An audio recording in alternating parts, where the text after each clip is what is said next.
I would say, the commonalities are that they're challenged by the inability to control so many things associated with their business and their operation.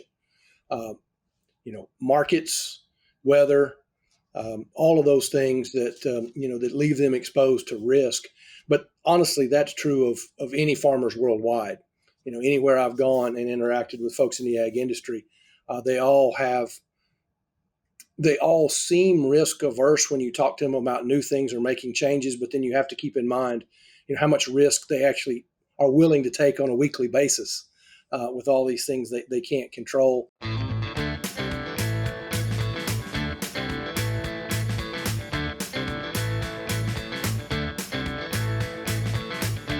Welcome to the Crop Science Podcast Show by Wisenetics. I'm your host, Leo Bastos, Assistant Professor in Integrative Precision Ag at the University of Georgia. Today, we welcome our guest, Dr. Wade Thomason. He is a professor and head of the Department of Plant and Soil Sciences at Oklahoma State University. Wade, welcome to the Crop Science Podcast Show. To start things off, I want to ask you to share your path to where you are today and just give us a little bit of your background and history, and also what you're working on these days. Yeah, thanks for the introduction, Leo, and the opportunity to talk with you today. Where do I start? I grew up in a small town in southwestern Oklahoma. I graduated. Well, I walked across the stage with 27 other students at my high school graduation. I'm fairly confident that a couple didn't actually graduate, but it was a small enough community that they didn't want to embarrass anyone, so they let us all walk. I grew up in an agriculture-related household. We had part-time family farm. My actual first outside of the family paying job was actually working for OSU, thinning some sorghum research plots. So, maybe this was destined to be at some point in my life. From there, I came to Oklahoma State for university education.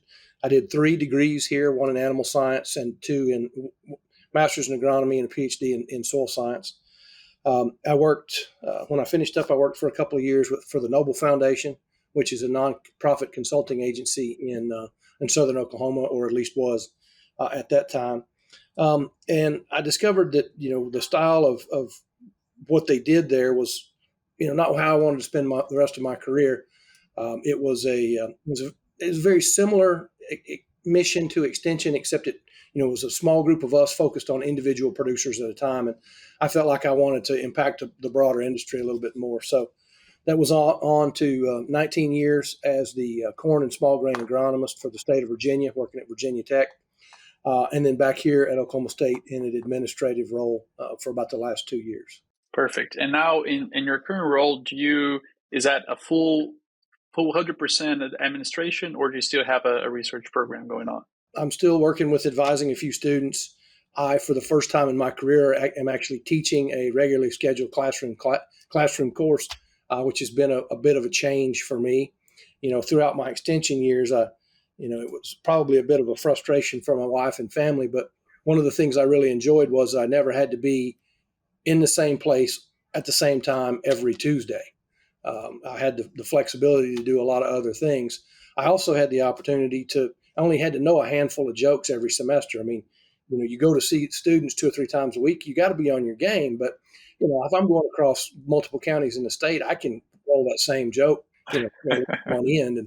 And so, that part of it was a lot simpler than being ready to go several times a week with the students. Absolutely.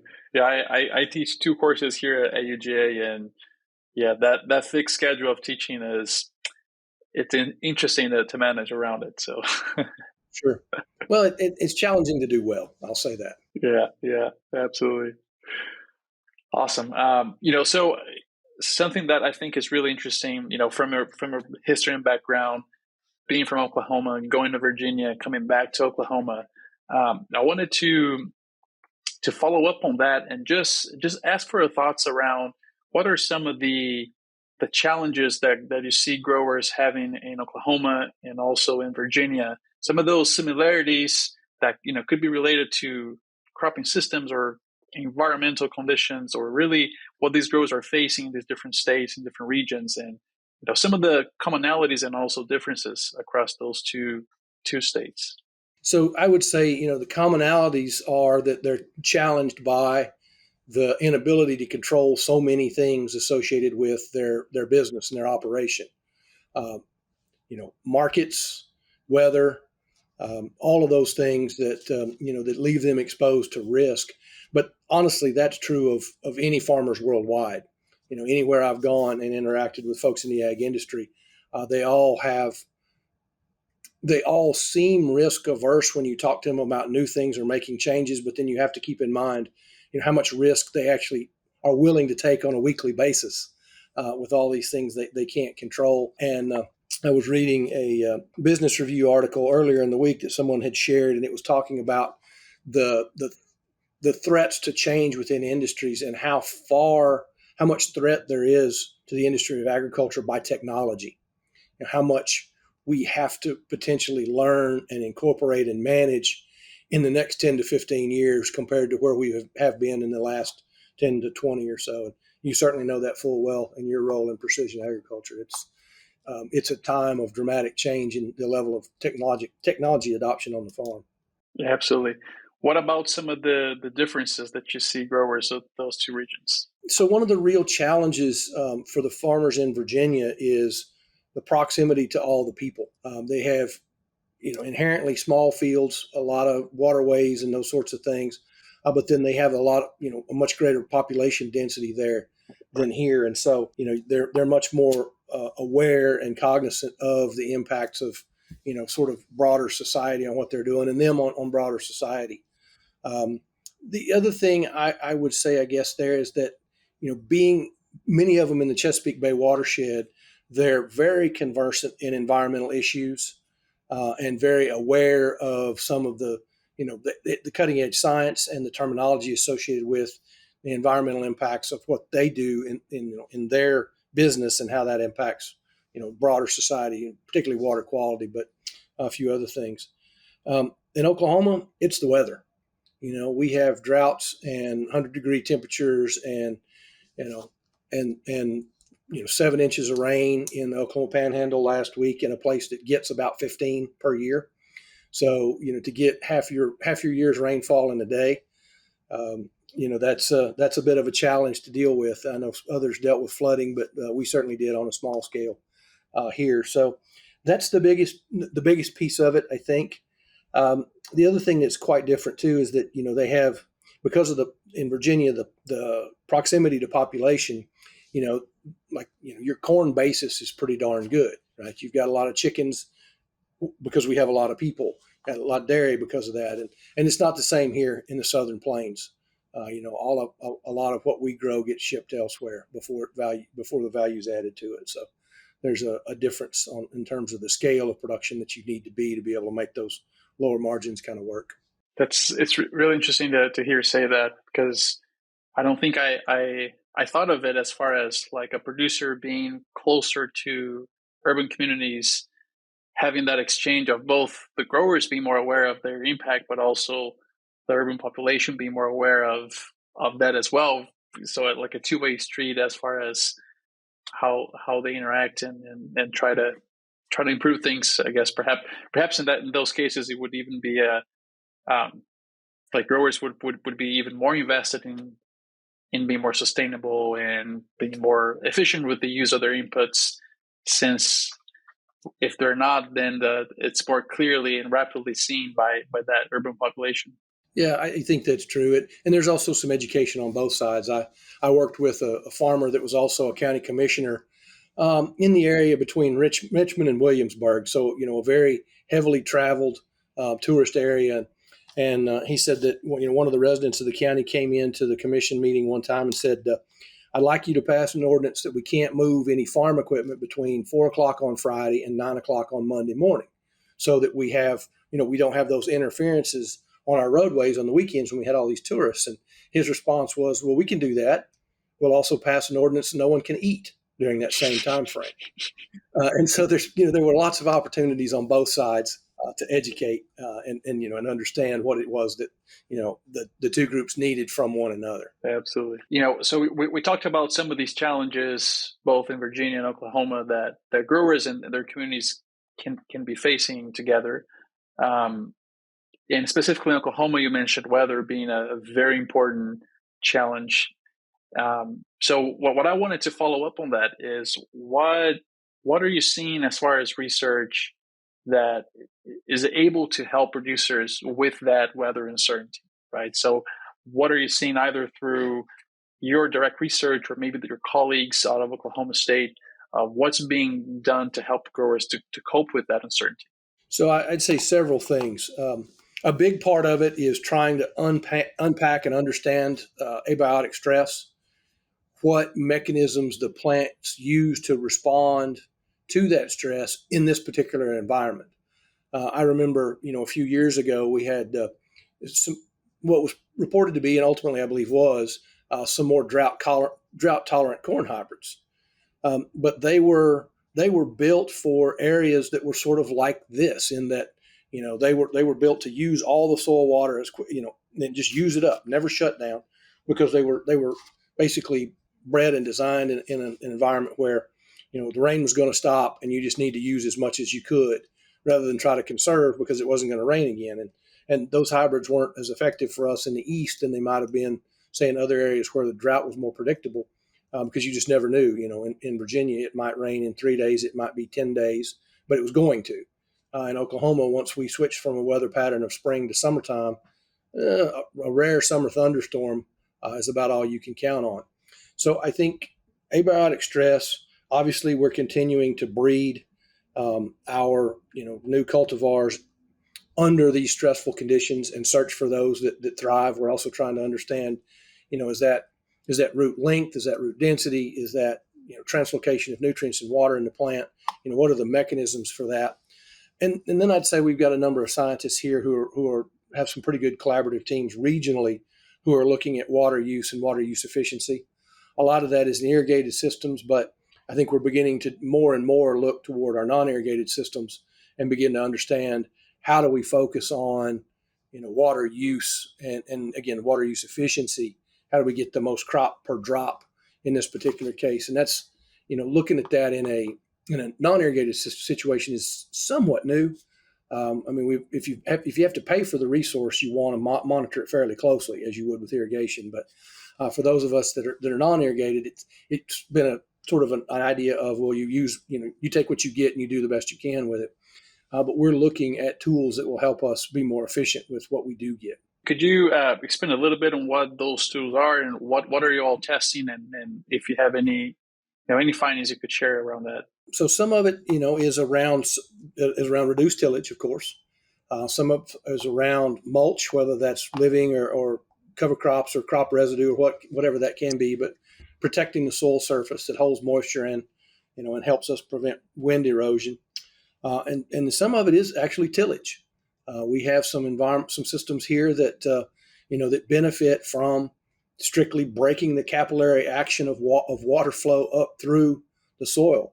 That will help retain some of it within the system. So lots of different options as we sort of move from a gradient. One of the challenging things in the state of Oklahoma is, you go to the western panhandle and there's about an average of about 14 inches of rain. You go to the far southeast corner and it's about 50. And so we've got some gradient of that in between. So lots of opportunities for different levels and types of management as we move through those different ecosystems. Absolutely. And those, I think that these states in the Midwest are really this open laboratory, right? Because you have this precipitation gradient from east to west, you have a temperature gradient from north to south. So really have all of these different environments. And when it comes down to finding solutions, it's definitely not a one silver bullet to solve everything. It's going to be very specific to what mix of rainfall, temperature, and other factors you have in a given situation.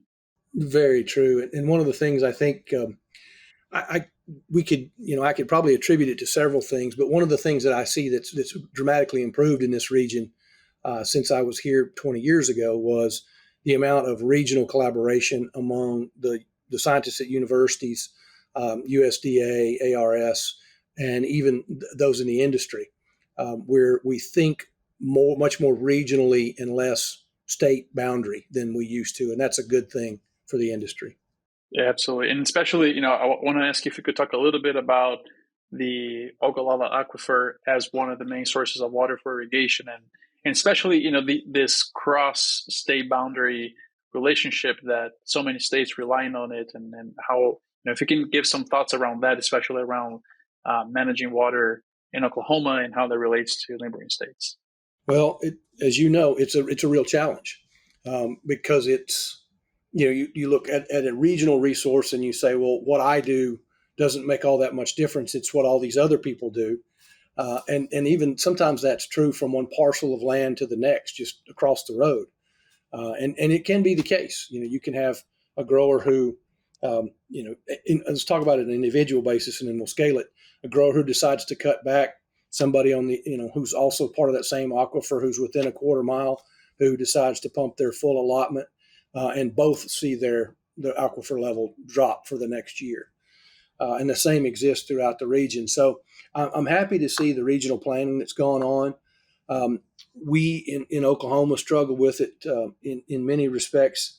Of course, like a lot of places there, and especially within the ag community, there's a lot of people that are independent minded, and are not in favor of additional monitoring or regulation or those sorts of things. But the truth is that we whether we do that or not, we see it on the ground. Today, basically the three counties in the Panhandle, pretty much two that are actually really dependent on the Ogallala, have seen their wells go from 5,000 and 6,000 gallons a minute from the 50s and 60s down to 1,000 now. They're going deeper for the water, and they're moving. They were basically just continuous corn systems that used 2 acre feet of water every year, the full allocation. To now, we see a lot more sorghum, and we frankly have seen a lot of cotton there. We have 125,000 acres in those pretty marginal counties in terms of temperature, but instead of needing 2 feet of water, they can grow cotton with 12 inches, 14 inches, and so they're making changes in their cropping systems in recognition, in response to the changes in water availability and the desire to maintain that water for as far into the future as they can. Absolutely. No, that's some great thoughts there. And so, you did mention about some of the management practices to conserve water, to be more efficient. Mm-hmm. And along those lines, could you share some more thoughts around just overall adaptation of crops to the environment, and what are, so beyond tillage and water use efficiency metrics, what are growers using, or what is it accessible to them to make sure that they grow that best crop possible in that part of the state, given the environment, given the soil, given the water availability, and just to really manage that potential stress coming from the environment, making sure they're profitable, they're efficient, and they stay in business for doing what they can do. I would say that we've seen in the last 25 years, we've seen a significant change in the cropping system here. When I was in school here, 80s and 90s, the western 40% of Oklahoma was basically a continuous wheat system, or as we in Oklahoma call it, we're just 110 years into the first phase of our rotation, which just happens to all be wheat. And so, a lot of that wheat belt that you see in, western Kansas and western Oklahoma, those guys in the central part of the state have, we've got a little bit of canola, but we've got a lot of soybeans produced in that area, central Oklahoma and west central Oklahoma, that would not have been here. I mean, in 1991, if you saw a soybean plant in the western half of the state, it was a mistake. That seed fell out of some truck and just landed in a wet spot. And now, we have 100,000 acres plus in the western part of the state. So, it's a testament to what the plant breeders have been able to do in terms of creating plants that can thrive in this environment. So that's a big piece. We also have, in some of our better soils, the opportunity to grow corn. So, in an area that was, let's say, north central western Oklahoma, that was once, in a long-term rotation with wheat and alfalfa, perhaps with a lot of cattle involved. Some of those better soils now are growing, corn, wheat, and double crop soybeans, 3 crops in 2 years, like you would see in a place that had 40 inches of rainfall, not one that would have 27, 28, but that's what we're doing. Well, if you're listening to this episode and you're enjoying this conversation, I invite you to give us a like on this episode.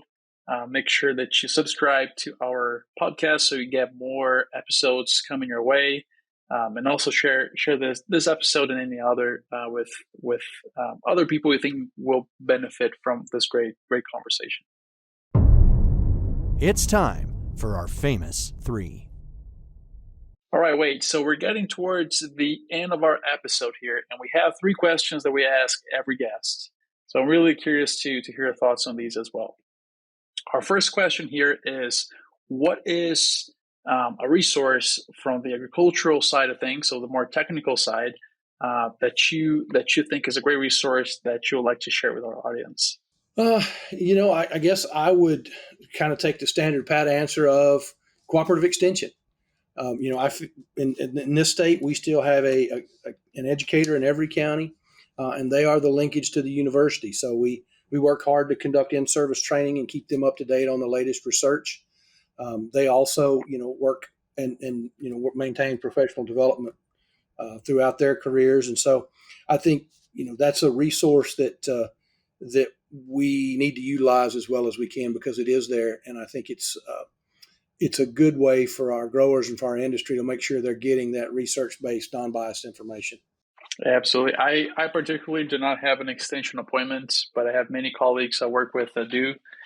And I've heard many times the sentence that extension is the best kept secret, because it's really, and for those that are listening that have been following other episodes, you remember hearing the same resource from previous guests as well. So really the impact that extension has is really fantastic. And, being cited so many times as a great resource from the technical side is just a testament to that.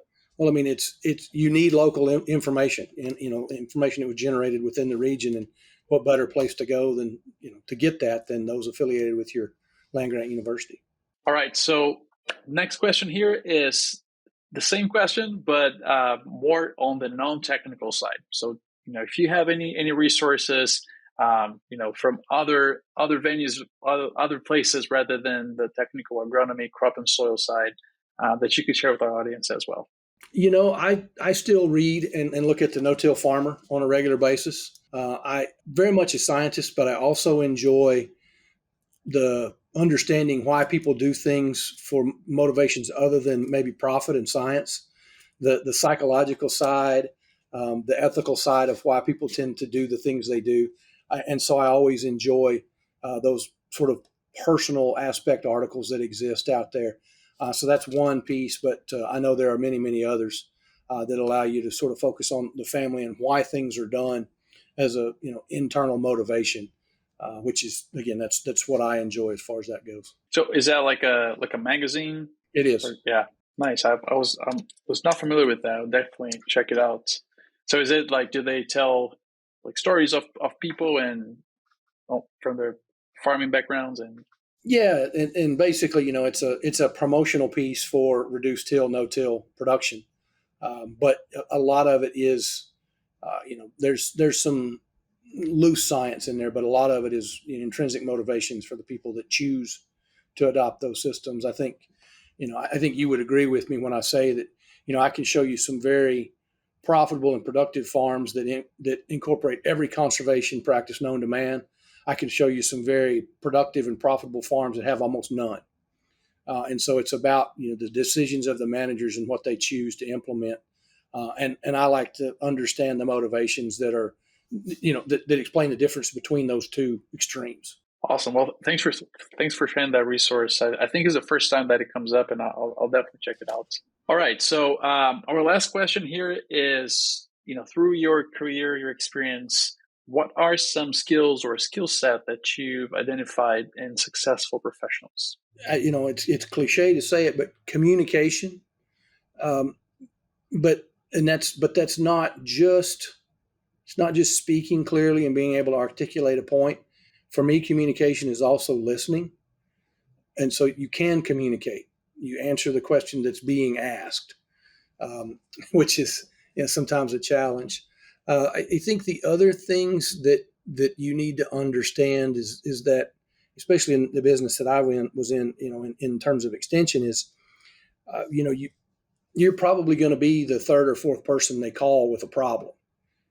Get over yourself and just be the person that gives them the right answer. Don't worry about the fact that why didn't you call me first and those sorts of things. So, maybe put some of the ego in your pocket and just be glad that somebody called you for something, is what I'd say. So, but I mean, the communication piece is a challenging, it's a challenging aspect of this, but it really does start with listening. And that starts early on, and some people have a gift of it, and others of us have to work at it. And I try to do that at least on the weekly. That's fantastic. And I guess just to give you some more background as well, this specific skill of communication has come up a handful of times as well. And sure, it's really interesting to, like, as a host, to be, and of course of those who listen to multiple episodes, to really seeing these similar skills and similar resources come up. It's definitely not by random chance. There's a very strong signal there. So, well, and as an example of where we are with the priorities for that, as an administrator, one of my roles is to evaluate the competencies of the students that we graduate, and we look at sort of their technical skills, but we also try to evaluate their soft skills. And until a few years ago, we were evaluating their communication skills in sort of a scientific manner. So, stand beside a poster, answer some questions, walk me through what you found, and we changed that.